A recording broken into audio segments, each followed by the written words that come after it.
welcome to Monday Morning Call with Paul. We have a special guest. I mean, there's not much you can't say about this individual. Andrew Taylor, founding father of FFL. Man, that's an amazing accomplishment within itself, man. And thanks for coming on. Yeah, man. Thank you for having me. Yeah, appreciate it. So, I could tell you that there was so many people anticipating this exact call, including myself. Probably the first time I ever was nervous. Usually that doesn't happen for me. But when Isaiah told me, how much you've helped him in the business and what high regard he holds you at, and that's kind of how I put Isaiah for me, because he's kind of the one that brought me in and taught me here. I couldn't be more excited. So thanks again. I really appreciate you coming in. I kind of just wanted to start off with you because I think everybody's backstory is really important, because I think knowing that people come from all different walks of life and can do this business is huge. So kind of what did you do before insurance and what got you into it? Yeah, man. So first of all, thank you for having me on. You guys have an amazing team. Isaiah, the whole team, Harold, Samir, all you guys. I think sometimes you don't realize how lucky you are to be with a specific group of people that are going to help you. Yep. I always tell people this. I get calls every day from people that say, I have no support. I have no team Zoom.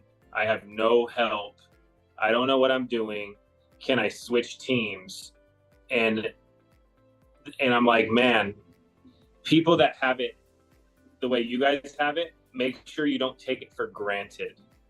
Nice. Because you guys have a team that loves you, supports you, is going to do the right thing for everybody. Most importantly, I think, like, even when I talk to Harold, he's always like, I know 100% that he's going to make a decision to help everybody over making money.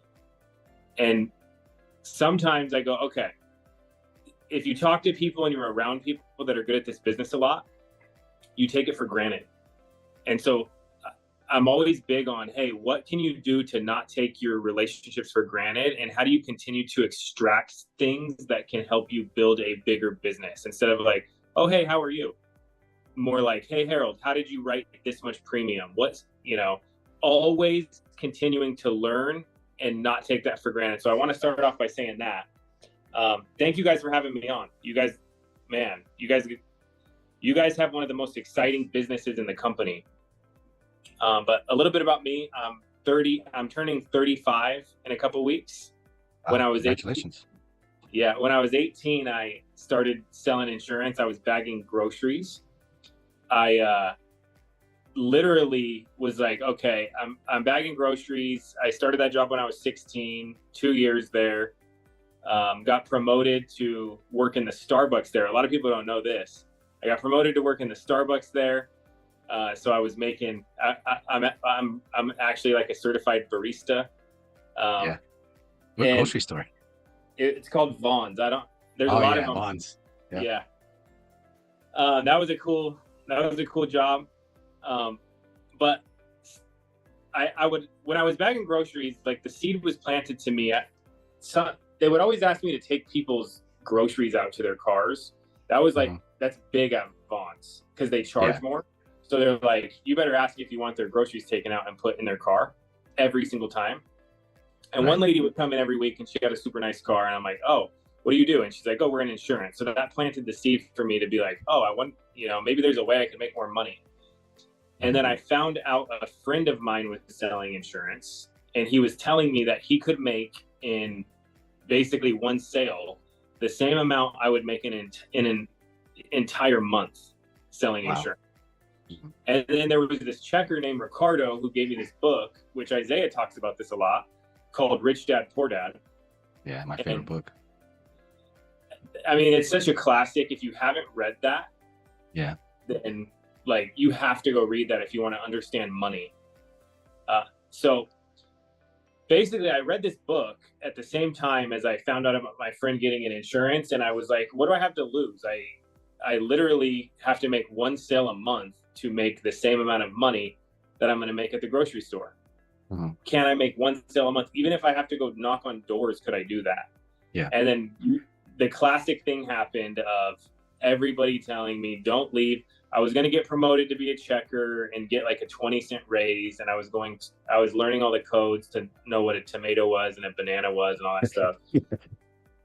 And then everyone told me, my family, my friends, everybody, insurance is a scam. Don't do it. Sounds right. What I found on Google, this, that, whatever, which made me want to do it even more.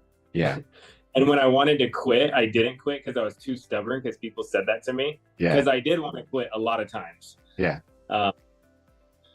So I started selling insurance. I wasn't really good. The code for bananas is 4011.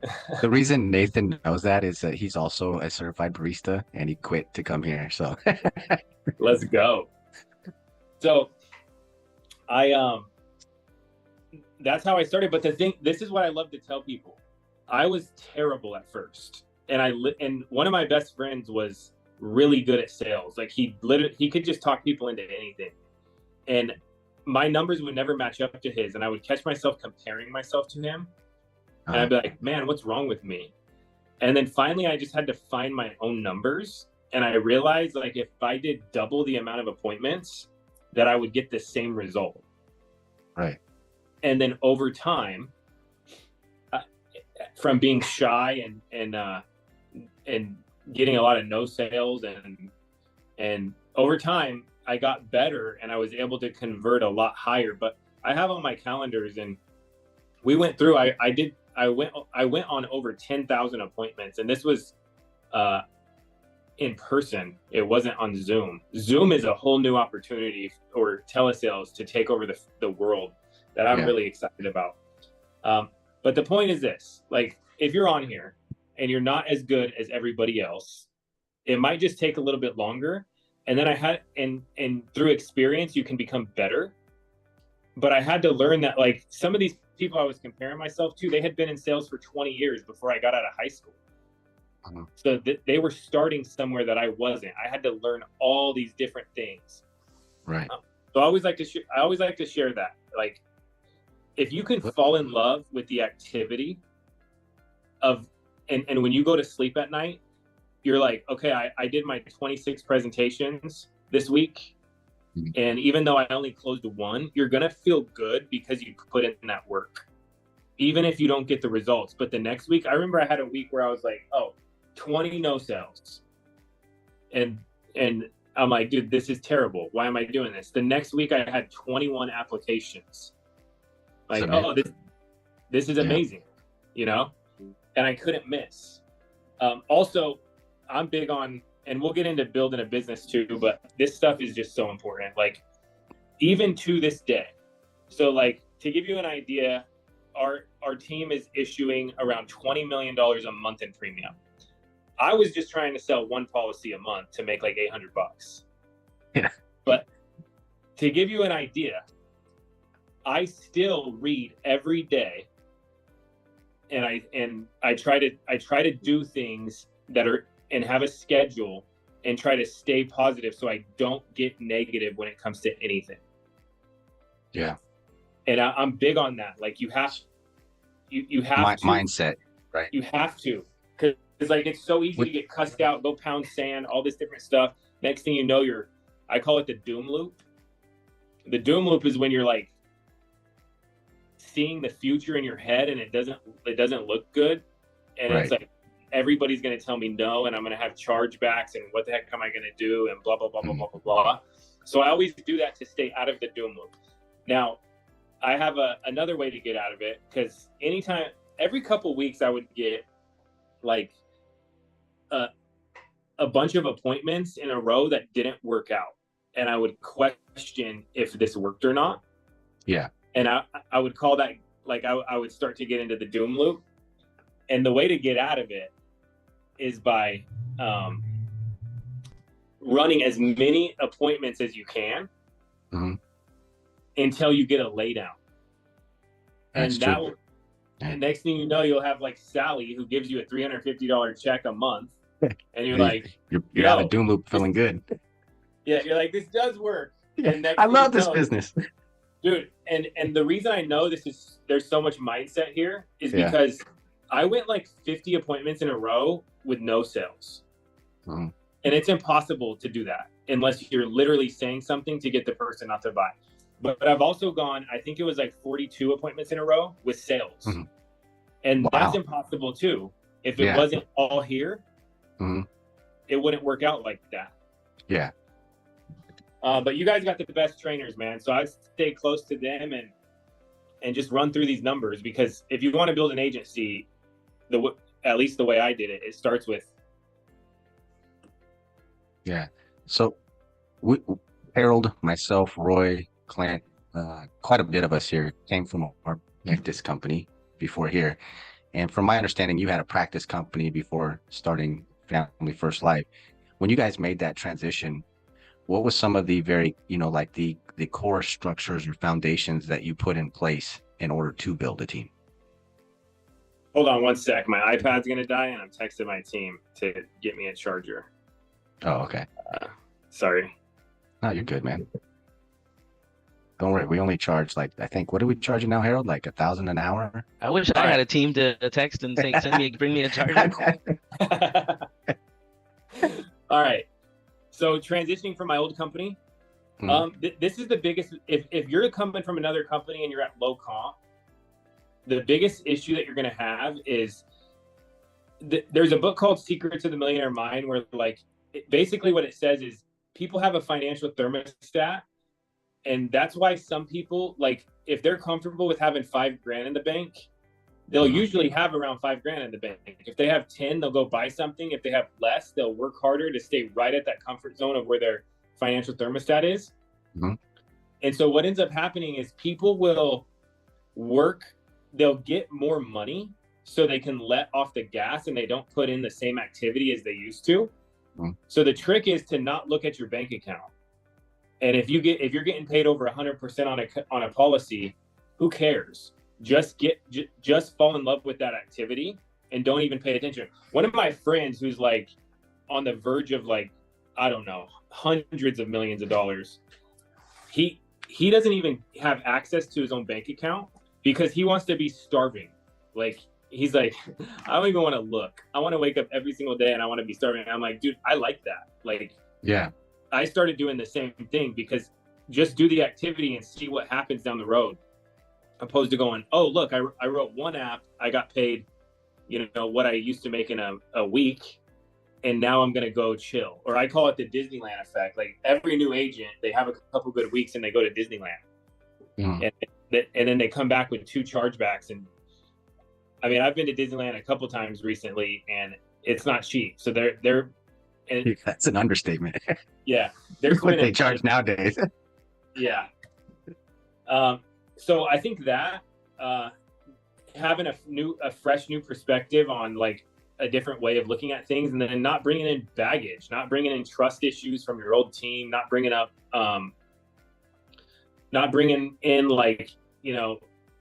the way you felt or the way you did things. And that's what I tell people. I'm like, if you want to work with us and you worked somewhere else before, you got to start fresh and you got to listen and do things the way we do it. Mm-hmm. And let's start brand new. So that's what we did, man. And then a lot of people, again, I thrive off people saying you can't do something. And so a lot of people when we left were waiting for us to fail. So I was like, oh, let's go even harder then, Right. So kind of circling back a little bit, what was sort of the plan or the structure that you guys put in place in order to build your team? What was sort of the thought process on building the foundation? Was it just sell as much as we can, or did you guys have Well, let me tell you what we did and then what I learned and what I changed. So that's perfect. When I started, I wasn't really big on building a team. I wanted to make a couple $100K and I wanted to invest in real estate. That was from reading that book. Let's see. Yeah, we're good, Drew. Thank you, man.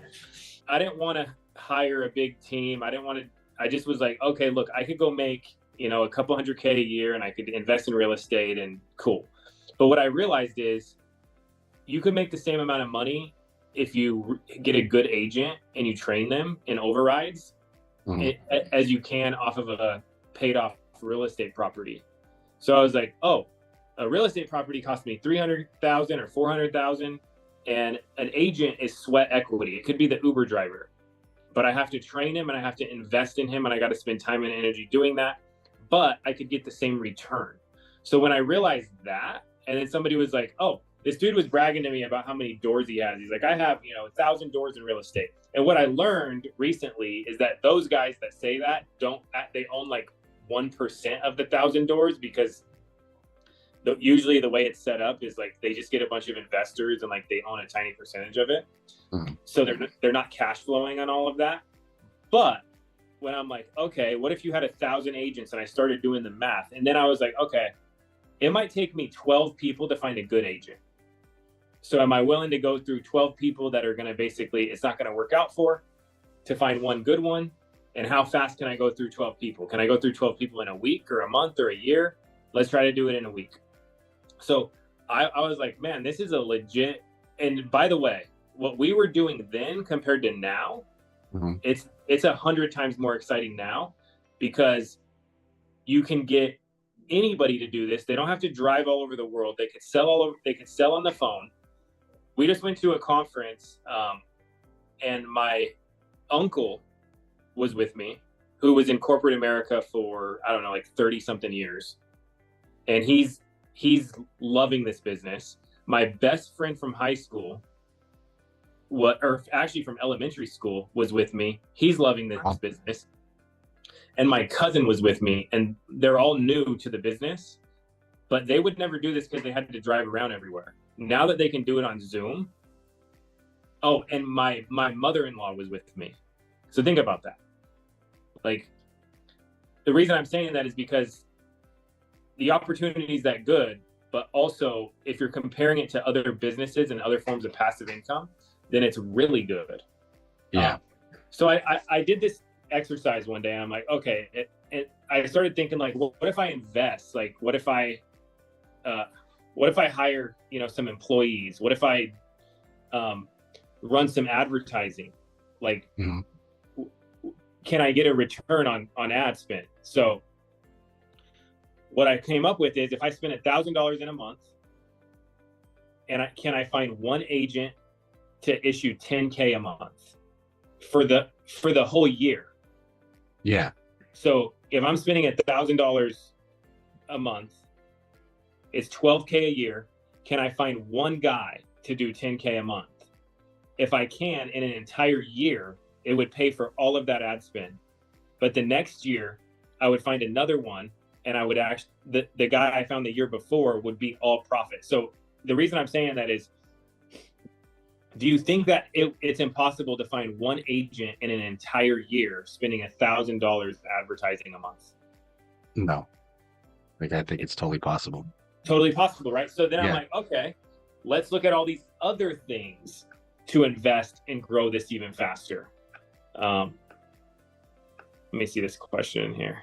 When you're bringing family into the business, it's a good sign you trust this process. Okay. So I want to say this too, because that's a strong statement. So 6-7 years ago, I would be hesitant to bring family in, because they would have to drive everywhere, and the investment on time and the investment on leads, because leads were much more expensive. There was a smaller chance, unless they were really, really, really driven, that they were gonna make it. Now, I don't see what there is to lose, because if they wanted to, they could get $3 internet leads. They could make one sale a month, whatever it is, but they can stay home.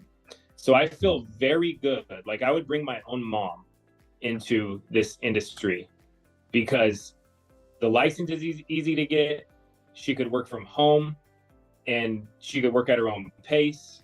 And on top of that, you're helping people. But I like that. Who was that? Nicole. I like that Nicole. Yeah. I like that Nicole pointed that out, because that is true. Like, so one of the things we talk about, Andrew, a lot here with this team is that a lot of us have friends and family members that are here with us on Zoom. And one of the things that we do when we're recruiting from other races is that we when they ask, why is your agency, why should we choose that? Well, and we try to stay objective as possible, right? Because I think it's important for us to be straightforward with, potential people coming on. But we talk about, well, how many of those people have friends and family working in the business with them, right? Because I think that's a huge value add. And it's something that actually HD, brought basically his whole family in the business. And I think it's something that we're all pretty proud of here. Yeah, So if you yeah, can it's do big that, for us. we actually did we went through all our numbers, and like even on the cold market stuff where like we're running ads, it usually doesn't perform as good as warm market recruits because you trust them, they're good people. It's a family, it's a family business. You can grow faster and you can have less overhead. So I do like that. But I do want to ask this, okay? How many people on here, if you can drop something in the chat so I can get an idea, want to build an agency? You don't just want to sell, you want to build an agency. It's going to be a long list, Andrew. Okay. So now everyone's putting a 1 in the chat, okay? Now I want to ask you guys this. How many of you have a VA or a staff member? Drop a 2 in the chat. 5. Oh, Samir got 13. 6. Okay, so there is 97 people on this call.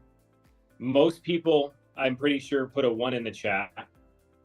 And 6 people have a VA or a staff member.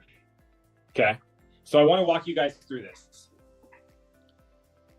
Now, if you're honest, I want to do one more thing. Put a 3 in the chat if you're nervous about hiring a VA or a staff member.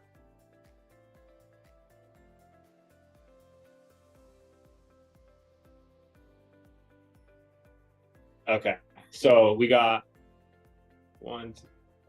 Okay, so a lot of people are nervous. All right, so I want to walk you through this. One rule of, if it's uncomfortable, you should do it, even though you don't want to.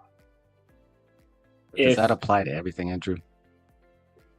Well, it applies to this, not everything. But in business, usually, if you don't like something, like you're like, hey, this is out of my comfort zone. Right. Let's try to do it. So when it comes to staff, it's going to be hard to build an agency if you can't let some of the tasks go that are weighing you down. And that way you can focus on things that are going to make you money. Now, this is also an interesting time because VAs, Samir, how much is a VA? Well, considering there's probably some in here hanging out with us, I'd rather not, publicly discuss some of that. But realistically, it depends on the country. We've got people kind of all over. You'll probably spend somewhere between, depending on what they're doing, and depending on the hours, somewhere between 200 to 400 a week. Okay. Well, let me tell you guys a story. When I was in the field, I had no time to build an agency. I was spending all my time writing thank you cards, seeing customers, driving around, blah, blah, blah, blah, blah. I read a book called The 4-Hour Work Week by Tim Ferriss, and it had a website in there, which was Upwork.com. And it said you could go hire somebody for $3 or $4 an hour or $5 an hour or $6 an hour, and you can offload all these tasks to them. And I'm like, okay. So I went and found a VA, and she is amazing. And I'm like, okay, let me try paying, $3 an hour. And I was getting like people that weren't really, really, really good. So I raised that a little bit, and I found someone that was able to book all my appointments, send all my thank you emails, follow up with all my customers, follow up with all the no-shows, cancellations, all these different things, do initial recruiting calls for me. And the way I looked at it is, 1, I could provide them a good opportunity. 2, it's like, 1 policy a week, and then I can grow. Now, anytime I do something that is like out of my comfort zone in business, this is what I do. And I want to do this for all the people that put 3s in here, because I was nervous too. So this is the way, like if I'm going to buy a house, let's say I'm going to buy a property and I'm like, oh, that's really expensive, that's uncomfortable. I go down the doom loop and I'm like, what if I lose this place? What if I can't make the payment? What if blah, blah, blah, blah, blah. So I have this rule. And it's anytime I'm going to do something, I ask myself this, and I actually draw this out. What is the worst case scenario if this goes bad? Okay. So if I were to, let's say, hire Army, and let's say I have a 90-day period to see if it goes good or bad. Right. If it doesn't go good, what's the worst case scenario? Money loss. And I just have to tell Army it's not going to work out. Right. And then I go back to doing what I was doing, or I try a different avenue. So if you're on here, I want to encourage you, even though it's uncomfortable, to invest in help. That way you actually have time to grow. Now, don't make the mistake I made at first, where I ended up investing in help, and then I just took the day off because I was like, oh, I don't have to do all those things anymore, instead of refocusing on building an agency. Right. But dude, I have right now, I was in the Verizon store the other day, and the girl at Verizon had recently got recruited to Family First Life, and she was watching my live YouTube video on her phone. Wow. And she's like, how are you live on YouTube right now? And then I'm like, I don't know. But the point is like, I have a team helping me, and I want them to win too. Yeah. And you can start small, but if you want to build an agency, write all these things down, and that you want to delegate to other people, and make a plan where you can do income producing activities, so you're spending your time making money. Can you give some examples of income producing activities versus what VAs would do? Yeah, man. Like, so income producing activities are literally when you're closing deals. So if you can have as many appointments booked as possible and follow-ups booked as possible, that would be, and you don't have to do that. You can spend your time closing deals. One, you're going to be happier. Two, you're going to be able to see more people and help more people. But this is really what it comes down to for me. Face-to-face recruiting, or on Zoom recruiting, actually doing the recruiting call and closing customers, like those two things. Now, they can also save you money. So like I argued somebody one time, I was like, dude, my customers get thank you cards, they get followed up with. I probably have less chargebacks than most people because of that. So the hiring help is saving money. Right. Like if you stop 12 chargebacks a year, what is that worth? Right. You know? And it's crazy too, because a lot of chargebacks, and people don't realize this, and we talk about it, but I don't think people always implement it. But a lot of times it's like the bank account changed or something changed and they didn't even know. Like, it's not always somebody just canceling because they wanted to cancel. So it's definitely a huge savings for you. And a lot of people don't even make the attempt to call because they're uncomfortable making that call. Yeah. Yep. So Monica, and get it, like, you can't pay somebody yet, but the beautiful thing about this business is if you put in a crazy amount of activity, you could get to that position where you can really fast. And I always thought, I'm not ready, even when I started getting good commissions, because I'm like, oh, I got to buy this, and I have to buy this, and I have to buy this. But the truth is if you want to get to the point where you have, you get out of the rat race, you have to build a business to do it. You could be a top producer like I was at one point, and I was still in the rat race. I just had nicer stuff. I still had to go to work to pay my bills every single week, trade time for dollars every single week. How many agents do you have under you now? So like on a yearly basis, there's like, I think 8,000 agents roughly get paid, which means they actually, the carriers deposit a commission in their account. And how many have we recruited? Oh my, I don't know, Right. 70,000, 60, crazy. 70,000. Yeah. Yeah. That's nuts, man. Going from barista to that, right? And then even going so far as saying, like you said yourself, you were shy, and this wasn't something that, you thought at first was going to be as profitable. I'm sure you didn't think it was profitable as you are now. Yeah. And what's funny, and I like to share this, is we recently went to Integrity's home office with a lot of the different partners. Uh-huh. And we did Zig Ziglar's, we did his leadership training there. His son runs the company now. And part of that is a personality test. Mm-hmm. And every single other agency, like owner's personality, every single one of them was like a dominant personality. Every one of them. And then mine, they were like, dude, you should like work in the computer department or something. Tech industry. Yeah, like you're in the wrong industry. And then people started asking me questions like, how the heck are you, like, what are you doing? Right. And I was like, oh, like all I'm doing, this is basically my whole business. One, personally produce and lead from the front in the beginning. Yep. So be in the trenches with everybody. Two, get really good at sharing good news. So like I'm the king of sharing. This person just made their first sale. This person wrote an annuity. This person wrote an IUL. I wrote an IUL on myself. You name it. I'm just going to share good news.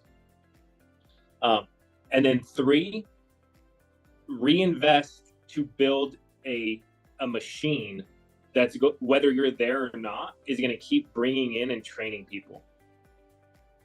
That's huge. Yeah, and Systems and processes. It can be a small machine at first, dude. And I'm not good. Like, I have to do that because I'm good at making messes, but my brain doesn't organize things. So I'm like, okay, let's recruit a bunch of people, and if let's say you reinvest, so you become a business. If that position is not making you money, so like let's say you hire a recruiter, Paul, you're my new recruiter. I'm going to pay you a salary. At the end of the year, if your salary is more than the revenue that has come in from the recruits that you've hired, then that position wouldn't really Makes work. sense. It wouldn't make sense. So tracking things like that. So I better be good or you're going to fire me, Andrew. And dude, I never wanted to fire anyone because I'm like, I would feel bad. But what I learned is like, you can't sink just because like. Because you care. Yeah, you can't sink because you care. And the other thing is like, you could switch positions, you can try something else. But the point is don't just ignore it because you want to be nice.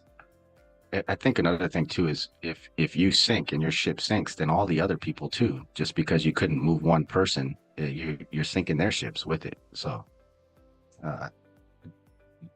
you're on mute again there, boss. I'm sorry, I'm back. Let me ask this. What adjustments in your career here you had to make or pivot? And if so, was there any adjustments you didn't make and it hurt your business? Yeah, I've had to make a lot of adjustments, but basically, like, I've been lucky enough to recruit a lot of really good people. So take Isaiah and Grady and Trey, and dude, there's a list of just amazing people that without them, we would never be where we are. Right. But what I had to learn, man, is if someone's really good, go find another one. You know what I mean? Yeah. Like let them do. People are going to ask you, like, how did you find them? Where did you go? You know, those are the things people are always wondering, right? Well, one, I pitch everybody. So that's one thing. Have you ever seen the movie Yes Man? Yeah, I love that movie. Where like the dude's depressed and then he goes to the seminar and the guy's like, just say yes to say yes to everything. And then that guy's like, hey, throw a rock through this bank window. And then he's like, next thing you know, he's running from the cops right when he gets out of there. Yeah. Okay, so I go to dude, for 16 years, I've gone to every single training, every single meeting, every single thing I could possibly do. Like, I don't know, I don't miss anything. And then I'm trying to recruit people. I'm trying to warm market recruit people. I'm showing people my commissions. Like I have evidence that this is something that's working. There's anyone in any sales position, I pitch them. Like I was telling someone, there's this dude who runs a company in Glendale. He has 500 employees. He's got a bulletproof Bentley. And dude everybody's terrified of this guy. Why bulletproof? Exactly. Yeah. The dude is like, you pitched him? Oh, I pitched him, dude. Yes. And then like one of his reps was like, "You're not really gonna do it." I'm like, "Yes, I am." Yes. And dude, have you guys seen? Because he's in Glendale. That's messed up. All right, so I don't know if you guys have seen Kevin Duffy on the leaderboard. Yeah. Have you seen him? Yep. Okay, so he runs another company, and I pitched him with just a simple. I got this down for people that have big agencies. It's just, hey, you should offer ethos to all your current customers, because you don't have to do anything except send them a link. And then he was like, "Yeah, I'll do that." So he's sending that link to a bunch of current customers, and he's issuing, I don't know, $250K a month or something crazy. Yeah, I remember him at the Ignite. He was at like 859,000 already. Yeah, but the point is like, I'm just pitching everyone, and I just talked to a dude. He has a tax accounting company. I'm like, dude, you should sell this to every customer. Like, you just have to give him a link. And he's like, we do 5,000 tax returns a year and blah blah blah blah blah. So, dude, he's gonna get licensed. It like, if they're at the grocery store, I'm like, "Hey, I used to work here." Yeah. But do you still know how to make a caramel macchiato? It might come back to me. I need to get back there. All right, let me ask you this, man. How do you keep an agency from burnout? How do you keep them fired up? What's some of the tips and tricks you've had that with your agency? That's a good question. So I'm big on this because I've been burned out, and I'm like, the right way to do this is like the healthy way. And so I think what's important to teach people, you're just reverse engineering what they want. And it can't be like, I want to make, I want to make 150 grand a month because I want to. Like, most people have to figure out really why they want to do that. So basically what I try to do is go, okay, this is all just math. Okay. So how can we do the math where you can have a consistent schedule where you don't go, I'm going to run 80 appointments this week, and then the next week, it's like, this is the answer, Paul.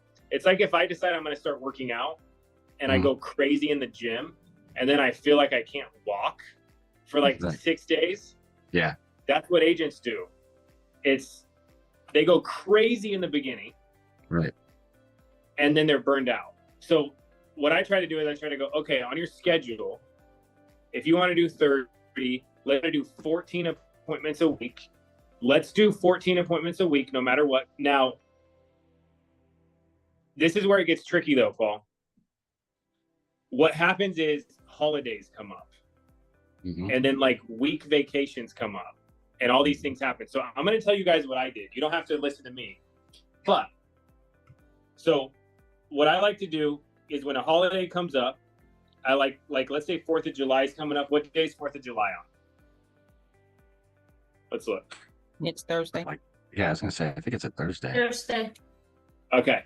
So Sunday through Wednesday, I'm going hard on appointments. Right. Because I don't want to lose my momentum that 1 week, but then I can take 4th of July off, and I'm not worried about money, and I can actually chill, and I can decompress, and then I can come back the next week. So this is what, now Christmas, Thanksgiving, everything, all I do is I compress my calendar to run more appointments in those days to get the same result, so I never miss. Right. That's it. But I do it a little different. So like if I'm running appointments on the week of July 3rd, I'm sharing my calendar with everybody. So like, and then I'm posting pictures every time I make a sale, and I'm going to be so annoying to everyone. Mm-hmm. During Christmas, I rock this ugly sweater that has a picture of a pug on it. You have a pug? No, but it was like at Target, and dude, I post pictures with our team everywhere because I'm selling insurance and I'm wearing this sweater because I don't want them to lose their momentum, and they can just outsmart their schedule. So that's basically my answer is if you don't want to get burned out, you have to be smart on your calendar where you don't lose momentum. You don't go crazy in the beginning and then fall off. You come up with a consistent schedule that you can do every single week. Right. And then don't lose your momentum and kind of lead your team through these times where it's easy to take 2 weeks off, and then you wake up with 3 chargebacks and you're like, oh, what the heck? Yeah, it makes sense. So, Isaiah, he knows you're here with us today, and he wanted to make it here, but he had a fire he had to put out. He wanted me to ask you, what marketing tips do you have? Apparently, from what he says in parentheses, he's a marketing genius. Oh, you put yourself on mute again, boss. I'm not really, I don't think I'm a marketing genius, but this is what I would do with this team right now. Okay. So if I was working with you guys directly, like if this was my base shop, I'd go, okay, can we all do a similar marketing campaign together that's free? And we're all giving out the same message. So every week we would have like a message of the week. So if everyone's on here, are you guys in on doing a marketing campaign to get more recruits, make the environment better by bringing in new blood? Are you guys down to try something? Okay. Absolutely. Okay.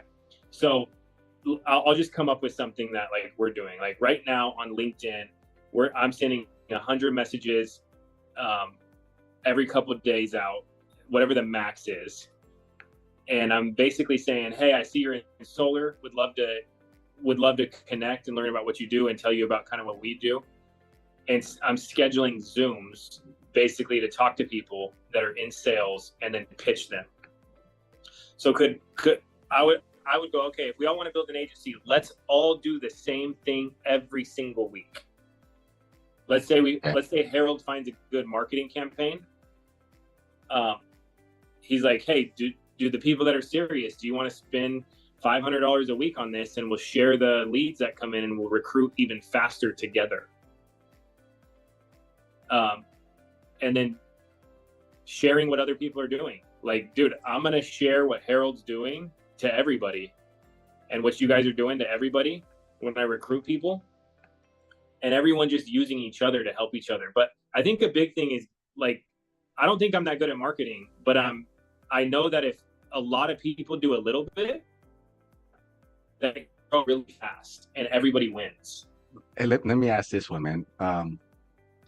I think networking is something else that's really important. And you kind of touch on why it's important to go to these things like Ignite and why networking is so important. Well, dude, I'll tell you a couple stories real fast. And back to that yes man thing, just saying yes to like all these things that come up, even when you don't go. Grady popped into a meeting like Ignite, and I met him there like 10 years ago or something. Wow. He didn't get into insurance for 4 years, but he remembered meeting me. So he called me when he decided to get into insurance. Trey Honeycutt, who's like, dude, is a complete animal. Mm-hmm. He saw me met me at an event, and he was thinking about working with someone else. And a couple years later called me and goes, hey, I remember you. You were, seemed nice. You seemed helpful. Can I work with you? So like you just never know where your business is going to come from, but it's not going to come if you don't do anything, if you don't go anywhere. True. And like, dude, I've been to like 100 events. Every time I go, I remember all the stuff I used to do that I forgot. I'm just like reminded of all this stuff because I've learned it over and over and over again. And then I'm like, oh yeah, I used to do that, it works, and I reapply it. But if you get to the point to where you don't need to learn, you're too good, you want to go in the field or you want to run appointments that week, so you're not going to go to any training, that's just a dangerous place to be. It is. It's funny because everybody says that, right? And it's so much to the advice that we get. A lot of it's just a recycled advice, right? But it's true. It really does help your business. And a lot of people always think, you know, Andrew's different. Maybe what he's doing is not something possible for me. Maybe he had special leads or special this, right? And just me, I think I told you a little bit briefly, right? I worked 21 years in a hospital.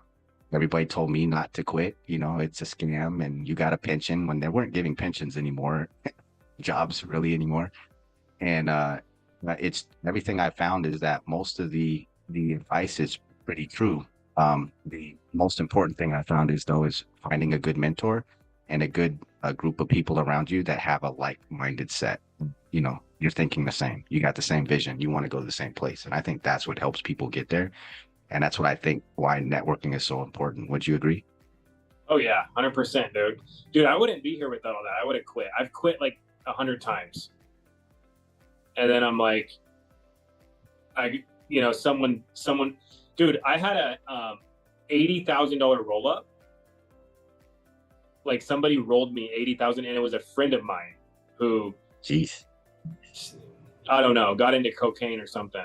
Yeah, he had a really good time. Yeah, it was like it was, and I was fixated on like, how could this happen in this business? Yeah. Okay. And it was like, actually, sometimes if you get focused on something real negative, it paralyzes you from like moving forward.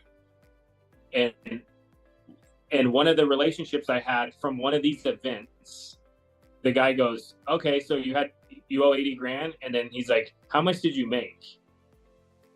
And I was like, I don't know, 800 for the year. Mm-hmm.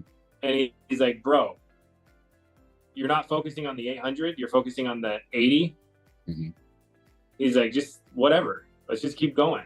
Yeah. And I felt so much better just because of a simple conversation from a different perspective. Right.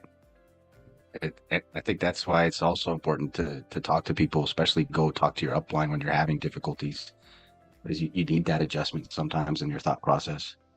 Yeah, you do. Dude, I still do all the time. Like, I wouldn't mind having a coach for pretty much everything. Yeah. Yeah. Well, let me kind of finish it off with this. For a lot of the new people that we have here, what's 3 basic things that they should do to start investing into their business now? Okay. 1, find out if this is going to work really fast so you don't waste time. So I always tell every new recruit, I go, Paul, do you want to find out in 2 weeks if this works or in 6 months? 2 weeks. Okay. And I'm assuming you need to make money. That's why you're here, right? Absolutely. You're not here because you don't need money. Nope. Not there yet. What's your financial situation like?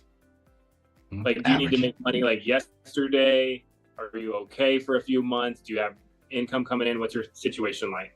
Yeah, I have income coming in. Okay. So this is big when I'm talking to people, because I want to know, like, are you going to lose your house tomorrow, or are you just trying to build a new business for fun? Let's make it like that. Let's say I'm going to lose my house. I got on my last wage. I got a 2-week paycheck. They laid me off. I got a month to figure this out if it's going to work for me. Okay, so we have 2 weeks to figure out if it's going to work at all. Mm-hmm. Okay. Now, some people do great. Some people don't. I don't know if you're going to be one of those. All I know is people that put in a really crazy amount of work ethic, they seem to do better. Okay. So we got to get you leads. How much money can you invest in leads? I got 1,000. Okay. So I'm going to come up with 1,000. Now, if I was working with Paul, if he starts to like really, really work, I would even buy him some leads, because I'm like, I could buy him 50-cent leads, 75-cent leads, $1.50, whatever, just to give him more at bats. But what I'm going to say to Paul is, I'm going to say, all right, Paul. So a lot of people don't actually put in the work ethic, but like in your situation, how many hours can you put towards this? And I'm willing to put whatever. Like, Okay. I don't have a job, so. Okay. So we're going to get you leads, but every day what I want you to do is I want you to text me how many dials you made and how many presentations you've done. Can you do that? Yeah, absolutely. Okay. And then we'll try to help you. But let's go through this quickly, so if it doesn't work, you don't get in a worse situation, because this is basically you're starting a business. Right. So we're basically that. If someone's in that situation, that's what you got to do. Crazy amount of activity. You're going to get beat up. You're going to want to quit at some point. But the other thing you can do is don't talk to people that are not doing good. Like, call people that are doing good if you need help. Don't call people which is comfortable that are not doing good to ask them and gossip about what this doesn't work, that doesn't work, whatever. Just call the people that are doing good. And everybody likes to help each other. My father gave me similar advice once. He told me, if you want to know a good fishing hole, you don't ask a jeweler where the good fishing hole is, right? If you want to know about diamonds, then you ask the jeweler. If you want to know a good fishing hole, you ask the fisherman, right? Yeah. It goes right in line with that. And it makes sense, right? That's, again, touching on networking, why it's so important. If you want to be, a big hitter, talk to the other big hitters. Network, talk to them. Don't be afraid. The great thing about Ignite and these other things is everybody will talk to you, and everybody will tell you what they're doing and how they do it. And a lot of time it's just them outworking everybody else. Yeah. Yeah. And then the other thing, like, if I'm working with you, I expect you to go to the trainings and get on the calls. If you can't do that, I'm not interested in even, like, I don't even want you appointed under me. So that's like my expectation. It's like, if you can't even do that, then let's just don't even waste our time. So basically, I need to show up to the trainings.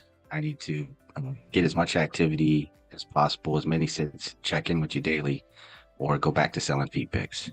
Yeah, go back to selling feet picks, coffee. Coffee barista. Go back to Bonds. Yeah. Well, hey, man.